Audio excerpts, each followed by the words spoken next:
งานอื่นต่อไหมทชีวิตเราก็ต้องทำงานอื่นอยู่ดี แล้วก็ไม่รู้ต้องทำถึงอายุเท่าไหร่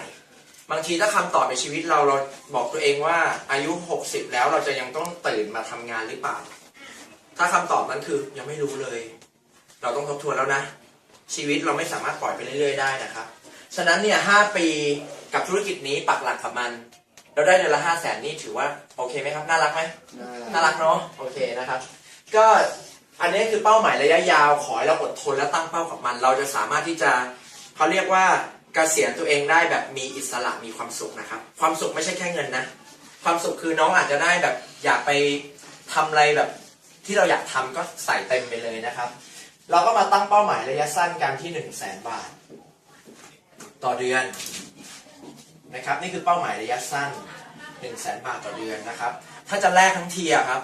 เอา 2,000 หรือถ้าได้เนี่ยเอาแบบไม่ต้องมีเงื่อนไขอะไรเลยนะถ้าได้จริงๆอะเอา 2,000 หรือเอา100,000ครับเอาแสนเอา100,000เนาะ100,000เนี่ยเราคิดว่าเราจะทำแบบทำง่ายๆแล้วได้หรือเราจะต้องจัดเวลาในการทำระหว่างกันครับจัดเวลาต้องจัดเวลาใช่ไหมผมไม่มาปุ๊บง่ายๆแล้วได้100,000เลยเป็นไปได้ไหมครับมันเป็นไปไม่ได้ถูกไหมเราต้องมีการจัดเวลาฉะนั้นอยากให้ถ้าจะแลกถ้าจะทำอะไรอะครับถ้าจะแลกทั้งทีอะก็เอาให้มันได้100,000อย่างน้อยไม่งั้นก็จะเสียเวลาเนาะตั้งเลยครับว่าเราทุกคนมีโอกาสได้ทุกคนมีโอกาสได้หมดเนื่องจากว่าจังหวะเวลาเนี้ยเรารู้เหมือนกันว่า Success Mall เพิ่งเริ่มใช่ไหมครับเพิ่งเริ่มวันที่เท่าไหร่รู้ไหม5 เมษา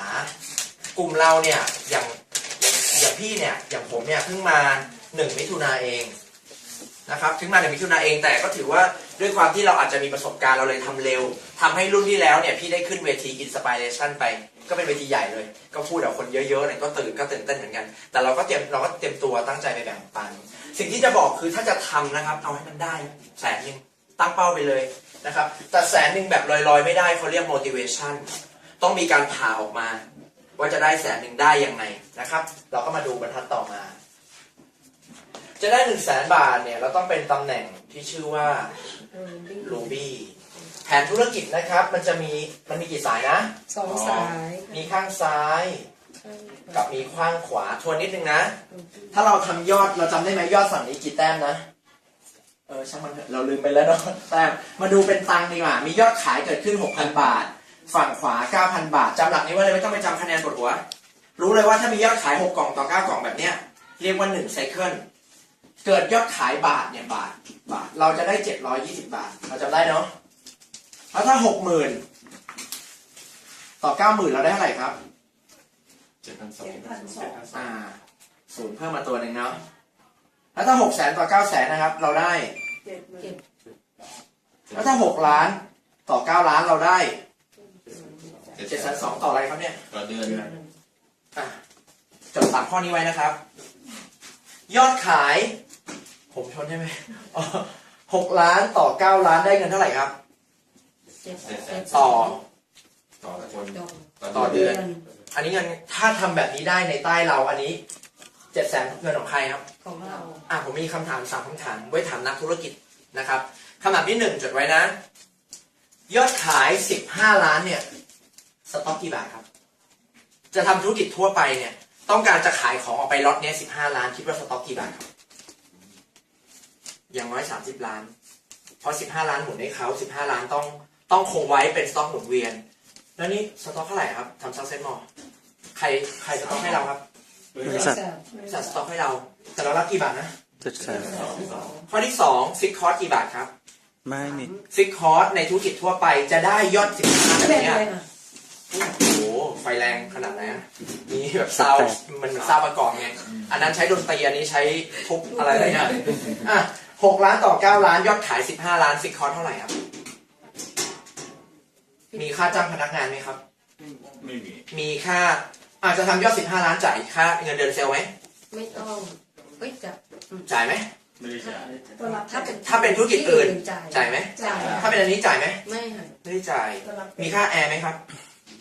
มีค่าแทงเอาน้ำมาเติมเสียไหม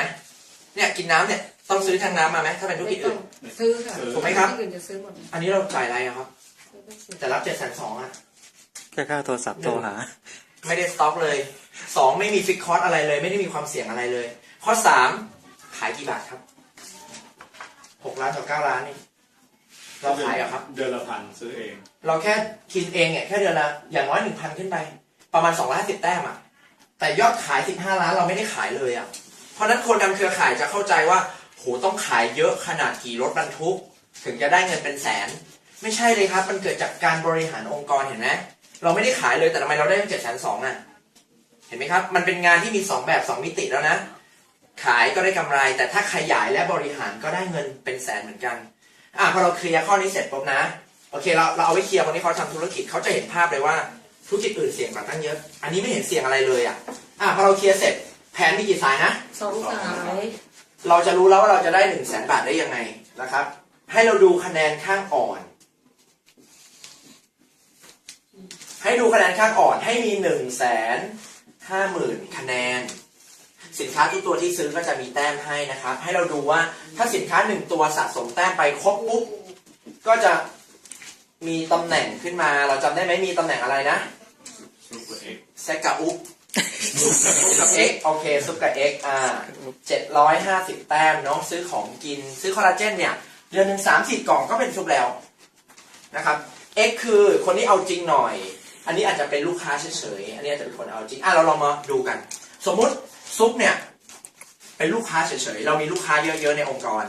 แต่สมมุติยังไม่มีคนขยายมีนิดๆหน่อยๆเอาจำนวน750ไปหารซิว่าต้องมีลูกค้ากี่คนถึงจะได้100,000 200 คน ก็เอา750โอ้โหคำนวณสุดยอดมากพี่ติ๋มบอก ตามสเต็ปเลย พี่ท่องมาแล้วอะไรเนี่ย โอเค200 คนโอเคเยอะปะ เยอะ กลางๆนะดูดีนะครับ คนทำเครือข่ายแต่ก่อนเข้าใจว่า เป็นพันคน จะได้เงินเป็นแสนต้องมีคนเป็นแบบหลายๆพันเป็นหมื่นไม่ใช่นะแค่นี้เองลูกค้าด้วยเนี่ยเห็นไหม ผสมกัน ลูกค้าที่อาจจะยังไม่ได้ทำธุรกิจแค่ซื้อกินเฉยๆแค่200เดือนละแสนแล้วดูต่อครับแต่ถ้าเกิดเราเจอคนเอาจริงล่ะเจอคนเอาจริงเราก็เอา 3,000 แต้มคนเอาจริงเป็น x เนาะแล้วก็เอา 3,000 แต้มไปหาร150,000ออกมาเท่ากับ 50 คน เนี่ยครับเดือนละแสนแล้วเราลองจินตนาการดูว่าถ้าเรานึกถึง M Star อัดวิดีโอด้วย เดี๋ยวตัด เรา ให้ กำลังชื่นชมเขาว่าเขาเป็นบริษัท ชื่นชม เราชื่นชมเขาครับเขามี4 ล้านคนอย่างเงี้ยนะฮะเขามี4 ล้านคนนะฮะอย่าง Success Mall เนี่ยก็ถือว่าเป็นบริษัทที่เพิ่งเริ่มต้นตอนนี้มีอยู่ 5,000 คน สมมุติผ่านไป5 ปีเท่าเขาแล้วกันไม่ต้อง4 ล้านเราสมมติเรามีสัก1 ล้านตอนนี้มี 5,000 คิดว่าเราน่าจะพอมีสัก50ป่ะ เหลือแร่ มี ถ้าบริษัทมีล้านคนเราน่าจะพอมีสัก50เพื่อให้เราได้ เกินอยู่แล้ว มีค่ะ เห็นโอกาสนะฮะความน่าจะเป็นมันมีไงนะครับเนี่ยพอเราวิเคราะห์อย่างนี้เสร็จเรารู้แล้วมันไม่ได้ใช้คนเยอะอะไรนะฮะเราดูต่อนะครับ ทีนี้เราก็แบ่งออกเป็น3 ช่องนะครับ3 ช่องนี้นะครับ เราจะมาดูว่าเป้าหมายเราควรทำอะไรนะครับในเป้าหมายของเราตั้งเป้าบวกกับวิธีทำด้วยเดี๋ยวมีวิธีทำแนะนำให้แล้วก็มาดูผลลัพธ์นะครับว่ามันเป็นยังไงกันนะครับเป้าหมายของเราครับข้อที่1นะครับเป็น x ให้เร็วที่สุดนะครับมี3เป็นผลในการเป็น x นะครับจดไว้นะข้อที่1คือเปอร์เซ็นต์สูงที่สุดตามแผนการตลาดเปอร์เซ็นต์สูงที่สุดตามแผนการตลาดคำอธิบายนะครับทำงานเท่ากันนะยอดเท่ากันนะสมมุติสิ้นเดือนเนี่ยจะได้ 5,000 กับได้ 6,000 เอาอันไหนครับ 6,000 ดิ มีใครชอบอะไรแบบมักน้อย คือผลงานเท่ากันขอเอาน้อยๆมีไหมจริงๆมันเป็นสิทธิ์ที่เราควรได้ไหม คนได้ ฉะนั้นตำแหน่งซุปกับ x มันต่างกันตรงเปอร์เซ็นต์ไงครับเปอร์เซ็นต์มันคุ้มที่สุดนะครับข้อที่2มีสินค้าหมุนเวียนคำอธิบายครับทำไมต้องมีสินค้าหมุนเวียนเวลาที่บางทีเราออกไปแนะนำธุรกิจจะมีบางคนที่เขาบอกว่าเขาต้องการสินค้าเลยเขาอยากลองกินดูแล้วเราบอกเขาว่าไงดีครับรอก่อนนะเดี๋ยวนั่งรถไปซื้อก่อนอีก2 วันเอามาให้บางทีผู้มุ่งหวังเราก็เปลี่ยนใจเนาะหรือบางคนบอกเฮ้ยต้องการเป็นซุปเลยอยากจะมีโค้ดธุรกิจอยากเห็นว่าหน้าตามันเป็นยังไงเราบอกได้เลยเดี๋ยวเราไปสั่งซื้อให้นึกออกไหมครับแต่ถ้าเราเป็น X ปุ๊บเป็นซุปใช่ไหมเคลื่อนของเราไปก่อนจากนั้นก็เก็บเงินมาลงยอดแล้วเราก็หมุนของกลับเข้ามามันทำให้การทำธุรกิจเราคล่องตัวขึ้นไหมครับ จำเป็นไหมครับ จำเป็น จำเป็นนะโอเค แล้วก็ข้อที่สามครับสำคัญมากเลย เป็นแบบอย่างให้คนใหม่ ทำตาม เป็นแบบอย่างให้คนใหม่นะครับ เป็นแบบอย่างยังไง นึกภาพตามผมนะ วันเนี้ยตำแหน่งมีกี่ตำแหน่งนะ สอง ซุปกับ X เนาะเป้าหมายเราคือเป้าหมายแรกถ้าเราโฟกัสคือเท่าไหร่ครับ 100,000 บาท คิดว่าถ้าเกิดเป้าหมายเราคือ100,000นะครับนี่คือเป้าเราอะวันที่เราได้100,000คิดว่าเราผ่านซุปกับผ่าน X ไหมอะ ค่ะ สุดท้ายเราผ่าน X ไหมครับ ค่ะ ผ่านวันนี้กับผ่านอีก6 เดือนอะสุดท้ายผ่านไหมครับ ค่ะ ทำไมไม่ผ่านวันนี้อะครับ ในเมื่อถ้าเราผ่านเรามีโอกาสที่จะออกไปแล้วทำงานได้ง่ายกว่า ด้วยการโปรโมทคนที่เขามาได้ว่า เช่นเพื่อนเราชวนงานธุรกิจบอกเฮ้ยตัดสินใจเลยเป็น X เลยเอาจริงเลย เพื่อนก็ถามกลับเอ้ยแล้วมึงเป็นตำแหน่งไหนแล้วอะเราก็ตอบอ๋อกูเป็นเมมเบอร์สมัคร300เพื่อนทำไงฮะ กูไม่เพิ่มนะ นึกออกไหมมันโปรโมทไม่เต็มปากอ่ะนะครับ วันนี้นะครับ เวลาผมคุยเชื่อไหมว่าฟอนต์ไลน์หมายความว่าลูกที่ผมแนะนำตรงนะครับ ลูกคือคนที่ผมชวนมาในทางธุรกิจเรียกว่าลูกเป็น X ทุกคนที่ทำเพราะผมเป็น X ตั้งแต่วันที่1 มิถุนาวันแรกเลย ผมบอกเขาว่าผมไม่รวยจากการที่เขาปิด900หรอกมันไม่ทำให้ผมรวยแล้วครับเลี้ยงกันมากกว่านี้อีกแต่ว่าเพื่อตัวเขาเอง ถ้าเขาอยากทำงานง่ายเขาก็เป็นนะครับ โอเค นี่คือเหตุผลในการเป็น X ให้เร็วที่สุด นี่คือเป้าหมายนะครับ ข้อที่ 2 สร้าง Star X ให้เยอะที่สุด โอเค สร้าง Star X ให้เยอะที่สุดนะครับ หน้าตาเป็นยังไง Star X นะครับ นี่คือเรา นี่คือเรา เราก็ไปแนะนำเพื่อนมานะครับ เพื่อนเราเนี่ยเอาจริงเป็น X เลยเขาบอกทำไงบ้างเป็นสตาร์ก็ซ้าย x ขวา x แบบนี้ เกิด3เหลี่ยมแบบนี้ขึ้นแบบนี้คือเราแนะนำเขาใช่ไหมครับเขาเป็นสตาร์ละสตาร์คือคนที่มีซ้าย1ขวา1เป็น x แบบนี้ อย่างนี้เราจะได้เงินกี่บาทเราลองมาดูกันนะครับ x 1 x เราก็จะได้900เป็น FOB ก่อนค่าแนะนำนะครับตรงนี้เราก็จะได้อันนี้คนที่ชวนคนนี้มา คนที่ชวนคนนี้มาเนี่ยเขาเป็นสตาร์ละชั้นหลังเราได้กี่บาทนะครับ 300 เปอร์เซ็นต์ยังไม่ต้องจำครับยากจำตังค์อย่างเดียว 900 ชั้นหลัง300 ชั้นนี้อีก 300 บวกทำให้เขาเป็นสตาร์โบนัสข้อที่ 3 ที่ชื่อสตาร์เมเกอร์จำไว้เลยว่าสตาร์เมเกอร์จำยากจำไว้ปั้นดาว ปั้นเขาให้กลายเป็นดาว เราบวกไปอีก1,800สรุปครับ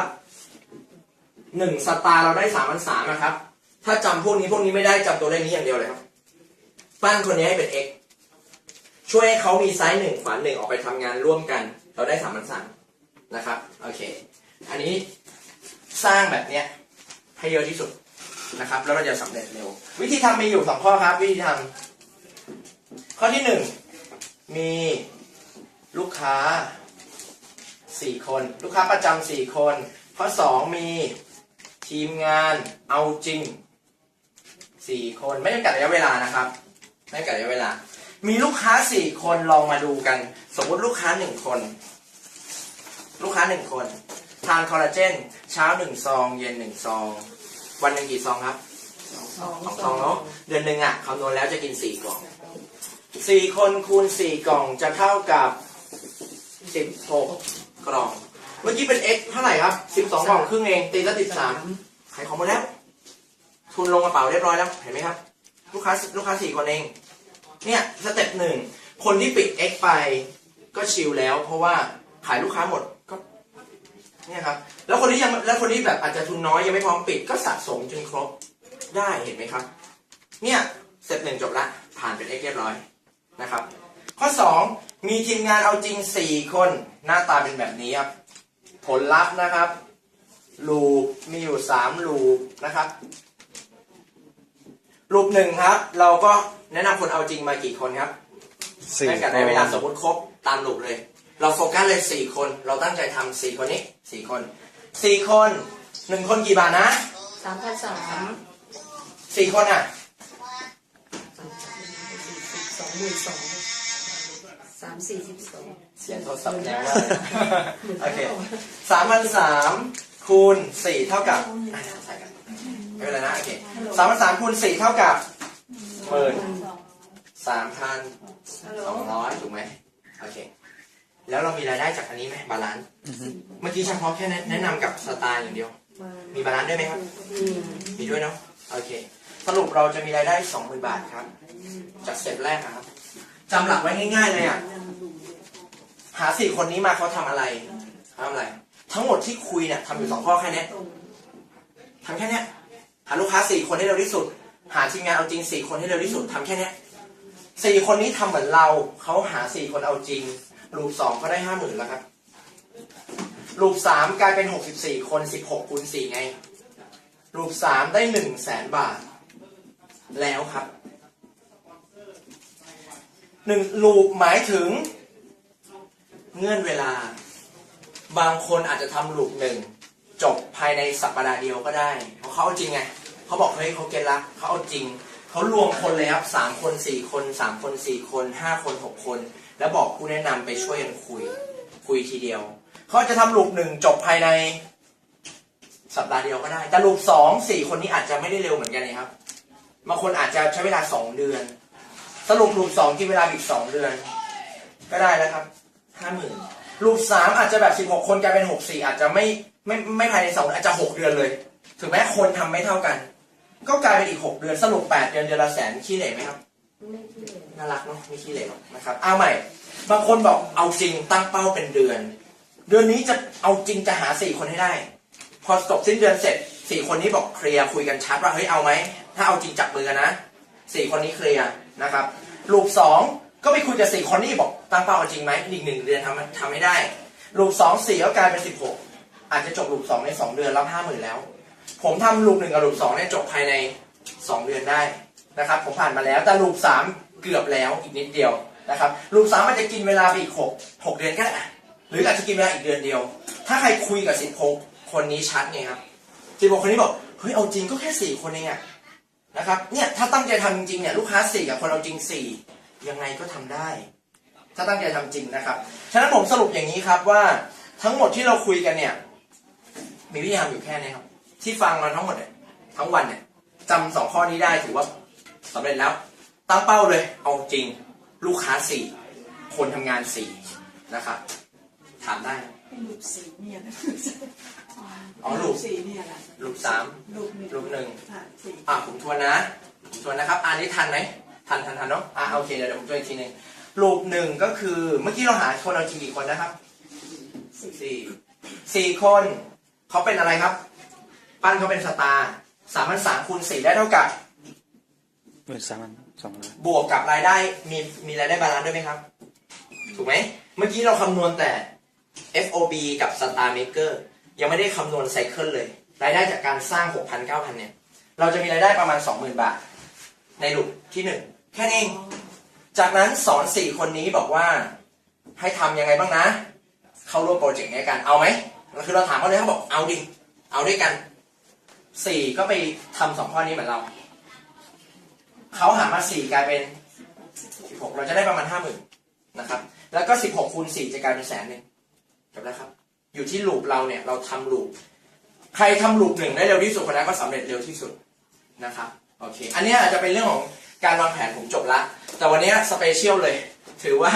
มีคนใหม่ด้วยเดี๋ยวจะรู้ว่าความหมายที่ผมสื่อแต่ละข้อเนี่ยผมสื่ออะไรเพื่อให้เราสามารถไปพูดได้อันนี้เมื่อสักครู่เนี่ยเป็นอินโทรการวางแผนที่ผมไม่วางแผนกับคนใหม่แล้วจบแค่นี้นะครับแต่รอบนี้สเปเชียลแล้วนะครับเพราะนั้นถือว่าคนใหม่ก็โชคดีจะได้รู้เลยอ๋อเมื่อกี้มึงสื่อแบบนี้นี่เองกูเข้าใจแล้วอะไรอย่างเงี้ยโอเคแจกเอกสาร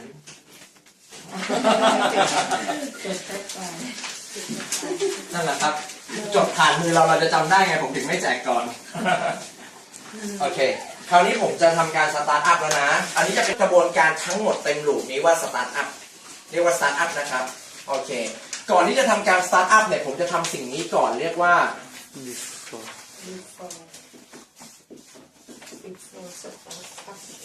before startup ก่อนนะครับโอเคจดนะครับอันนี้เราเอาไปเพื่อไปคุยกับคนใหม่แล้วนะครับโอเคผมจะแยกเป็น2ฝากเลยอันนี้เทรนนิ่งเลยอันนี้จะเป็นสิ่งที่ผมต้องการสื่ออะไร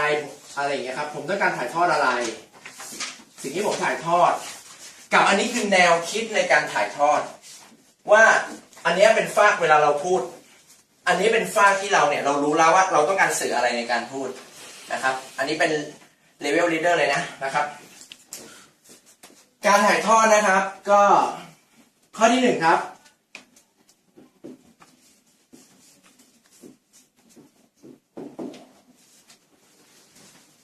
กด 30% ครับผมจะพูดให้ดูเป็นตัวอย่างว่าเวลาผมสตาร์ทอัพผมพูดอะไรนะครับวันนี้สมมุติเราสปอนเพื่อนมา1คนเพื่อนบอกเฮ้ยอยากลุยแล้วเวิร์กมากเลยสนใจอยากลุยด้วยหรือว่าเอ้ยโอเคก็น่าสนใจดีนะให้เราบอกเขาว่าให้เขาจินตนาการว่าเวลาที่เขาออกไปโบกรถแท็กซี่เพื่อจะไปสยามตอน6 โมงเย็นนะรับทุกคันไหม ไม่ ก็ต้องมีคันปฏิเสธไหมครับ ใช่ สมมุติเราเปิดร้านขายเสื้อผ้ามีผู้หญิงเดินเข้ามาจับเสื้อผ้าเราทุกคนซื้อไหมครับ ไม่เคย ถูกต้องไหมครับธุรกิจก็เหมือนกันครับธุรกิจนี้ไม่ใช่ธุรกิจแห่งการเซเย่จะเจอคนที่ปฏิเสธก่อน เพราะไม่ใช่ธุรกิจไม่ดี แต่เพราะพฤติกรรมของคนหลาย ๆ คนออกไปทำจนเพื่อนบางคนอึดอัดและรู้สึกว่าไม่ชอบ ทั้งที่ความจริงแล้วธุรกิจเครือข่าย พอพัทรพลก็ทำลองเสิร์ชดูนะครับโกติก็ทำอยู่ออนเกวลินก็ทำฟิล์มรัฐภูมิก็ทำดาราก็ทำกันหมดนะครับ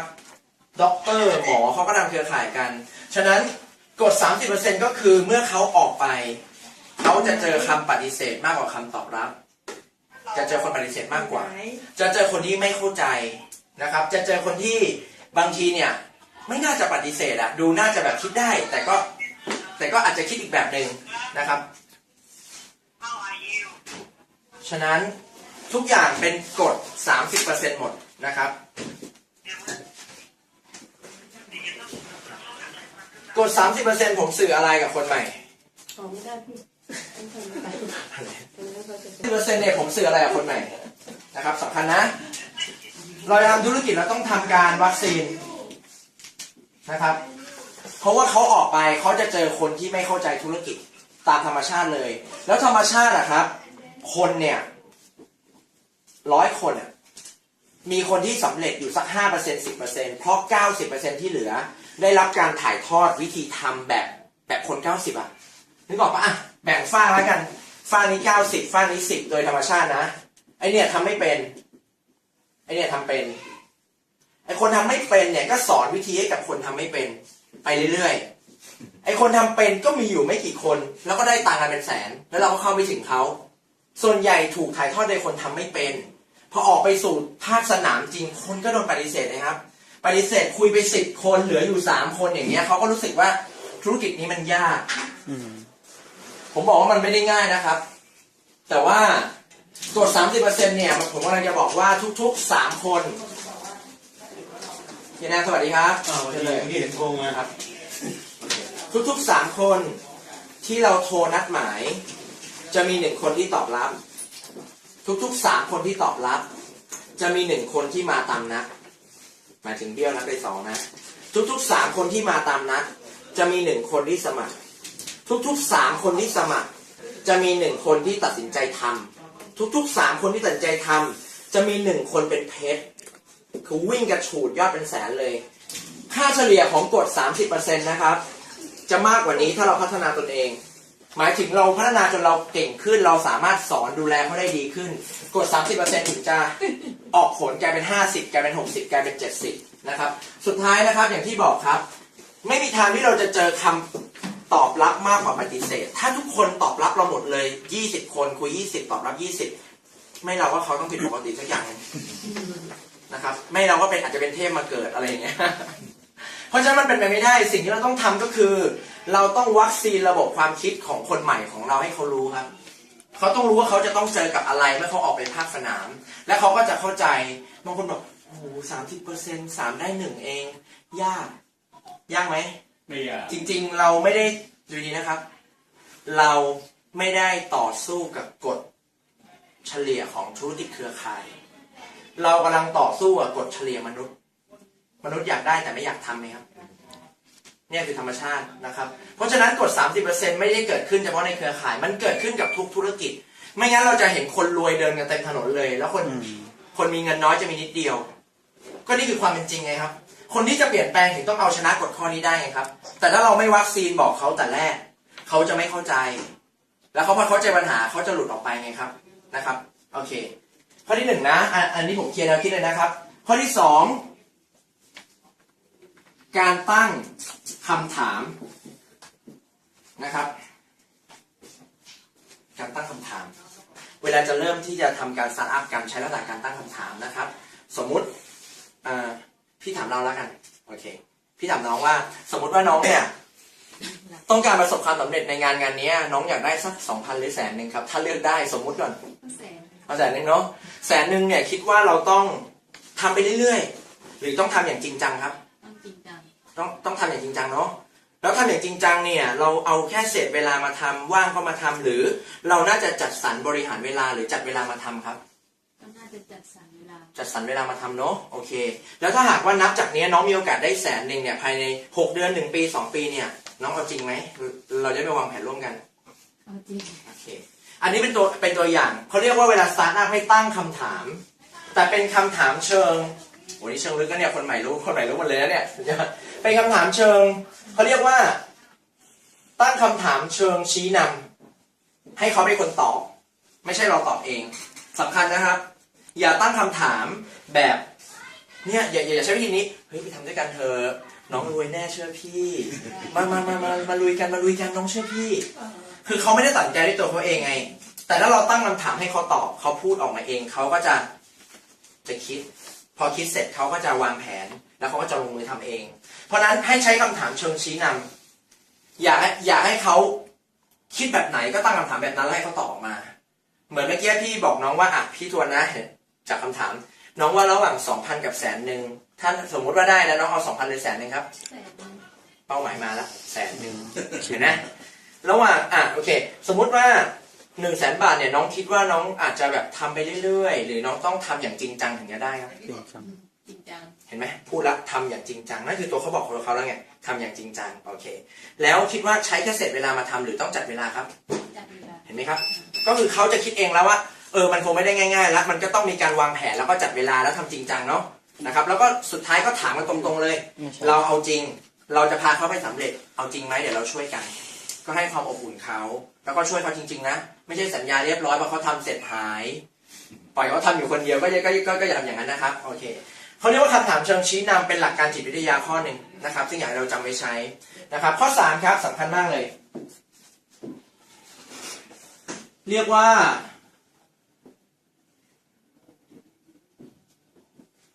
ทุกอย่างบนโลกใบนี้ไม่มีอะไรฟรีครับอยากได้อะไรก็ต้องจ่ายครับต้องแลกครับบนโลกใบนี้สิ่งที่ต้องแลกมีอยู่3ข้อครับ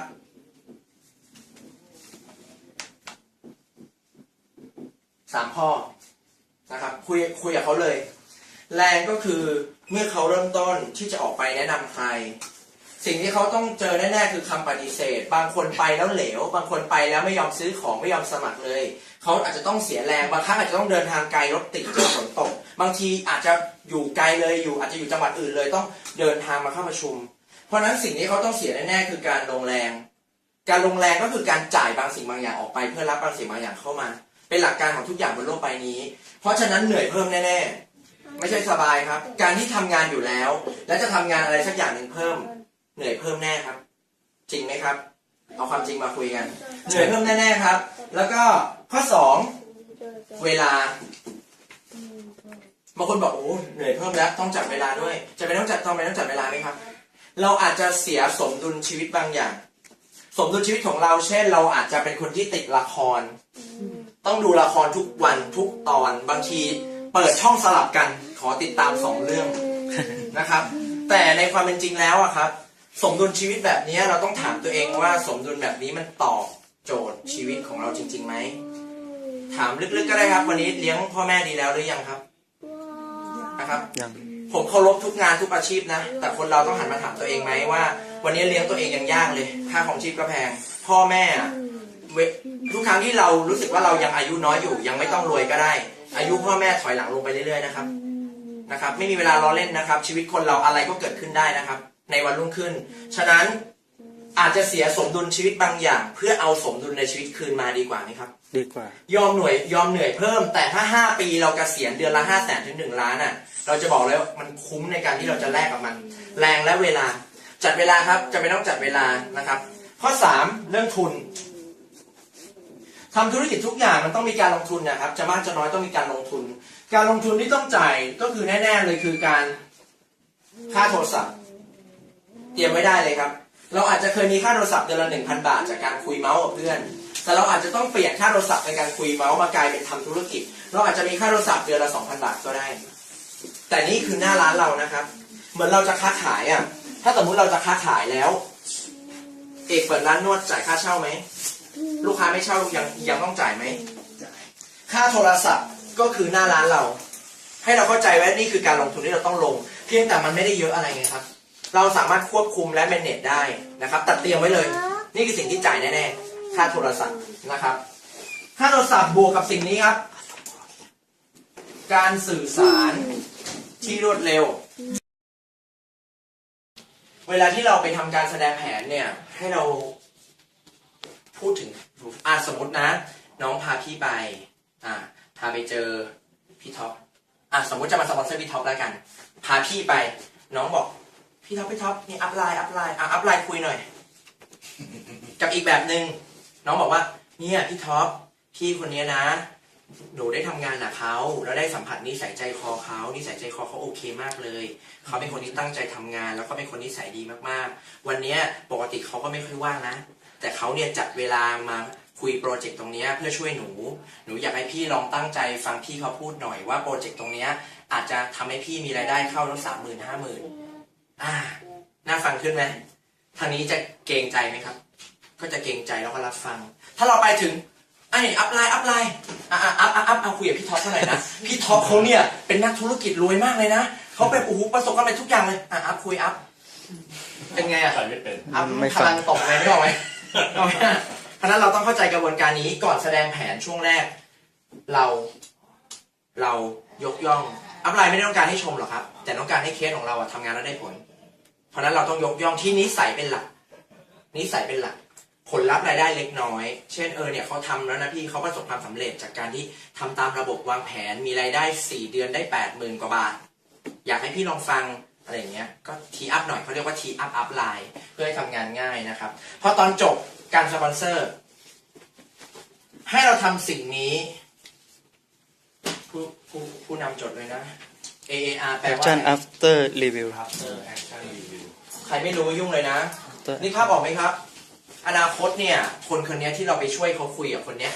เนี่ยคือทีมเรานี่คือผู้มุ่งหวังเราจะปั้นคนนี้ให้กลายเป็นมนุษย์เงินล้าน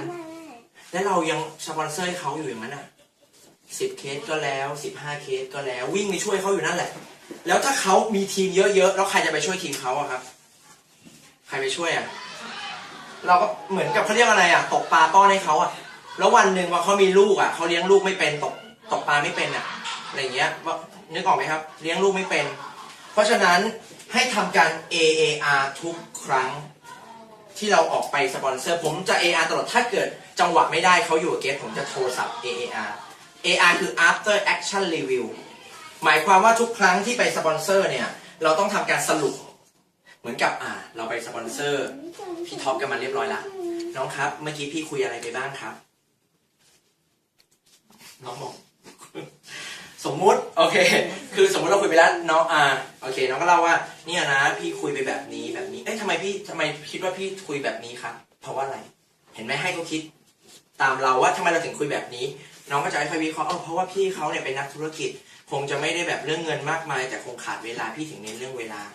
น้องก็จะเริ่มตกผลึกเห็นไหมครับหลักการคือสอนทีมงานทุกครั้งที่ออกไปสปอนเซอร์อย่าตกปลาให้เขากินเดี๋ยวพี่ปิดท้ายให้พี่พูดแผนให้เริ่มโยนบทให้แต่ดูด้วยนะครับว่าสั่นหรือเปล่านะครับคอยประคองด้วยนะโอเคบางทีสั่นไงคือโยนเร็วไปอะไรอย่างเงี้ยโอเคฉะนั้นอย่างนี้ครับฝึกเขาแล้วเมื่อถึงเวลาปล่อยต้องกล้าปล่อยถึงเวลาปล่อยต้องกล้าปล่อยเพราะถ้าไม่ปล่อยเขาจะไม่มีวันโตเขาจะขึ้นไปยืนเป็นมนุษย์เดือนละล้านได้ยังไงครับถ้าเรายังอุ้มเขาอยู่แต่ปล่อยแล้วให้สัญญาณนิดนึงนะไม่ใช่มาปุ๊บทิ้งไม่รับสายเลยไม่ใช่นะปล่อยคือนี่พี่จะปล่อยเราเป็นผู้นำแล้วนะเคสนี้เราจะเริ่มทำเอง 100% พี่จะแค่ดูและสรุปตอนท้ายเห็นไหมดูก่อน 2-3 เคสพอมั่นใจได้ละปล่อยเลยกล้าปล่อยเสร็จปุ๊บโทรศัพท์ประคองไม่ใช่ทิ้งนะโทรศัพท์ประคองเป็นยังไงบ้างวันนี้ไปทำเคสมาไลน์คุยเป็นยังไงบ้างวันนี้โอเคไหมฟีดแบ็กดีไหมเจอปัญหาอะไรไหมมีอะไรให้พี่ช่วยไหมมีอะไรให้ผมช่วยไหมครับพี่นี่คือหลักการสร้างผู้นำ เรากำลังจะสร้างผู้นำขึ้นทีละคนผู้นำ1 คนนะครับ จะทำให้น้องมีรายได้นะครับ ผู้นำชั้นลูกน้องเนี่ยถ้าเขาเต็มแม็กซ์1,000,000น้องจะมีรายได้ 200,000ต่อเดือนต่อคน น้องสร้างผู้นำได้กี่คนนะครับซ้ายขวาสูงสุด1,000,000ใช่ไหมแมทชิ่ง20%ผู้นำสายละ 200,000ถ้าน้องสร้างได้นะครับโอเคนี่คือแสดงแผนและการติดตามครับจบละการติดตามผมย้ายไปเขียนตรงนี้นะกระบวนการ